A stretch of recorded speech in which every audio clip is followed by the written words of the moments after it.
The Sensor Connection's LVIT sensors use inductive sensing technology. The contactless, frictionless sensing element doesn't wear out, providing long-life operation.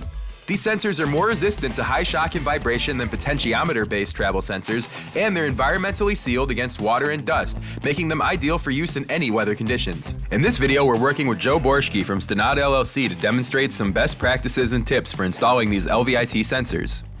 Hello, I'm Joe Borschke. I own a company here in Troy, Michigan called Stenod LLC.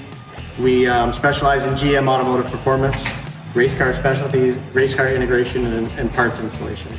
Today we're working with the Sensor Connection, installing these ILPS-19 sensors, travel sensors that were put in our 1991 Ford Mustang. So we use these Sensor Connection sensors to monitor the stroke of our shock.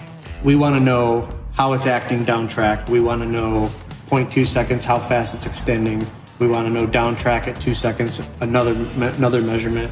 Then we go back, we calculate in the computer what it's doing throughout its entire run, and it helps us optimize our setup, changing the rear suspension to get the tire to plant as hard as it can going down the drag strip. So one important thing when you're trying to start figuring out what part number you need and what sensor you need is making sure you have the correct stroke.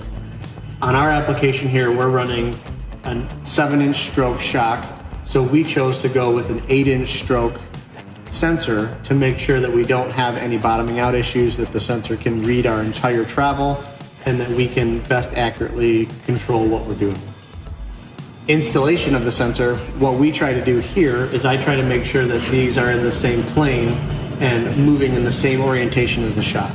So one thing that we try to do is I try to actually physically bolt these sensors to the hard point of the shock, which is the bolt that bolts it to the chassis itself. So here, what I've decided to do on mounting this specific sensor is we actually chose to drill and tap the center of the bolt on the top and the bottom. And what that does for us is it guarantees that when this sensor is bolted in, it's moving in the exact same orientation as the shock at all times. So one thing you want to consider when you're installing these sensors is the wiring and the path of where you're going to run the wires. Obviously with the rear suspension, you have a lot of moving components. So we've chose to run our wiring up along the frame over all the moving components and put a connector where there's nothing that is moving. One thing also to consider is these wires on these connectors are very small and thin, and you might want to consider strengthening them by doing a strain relief.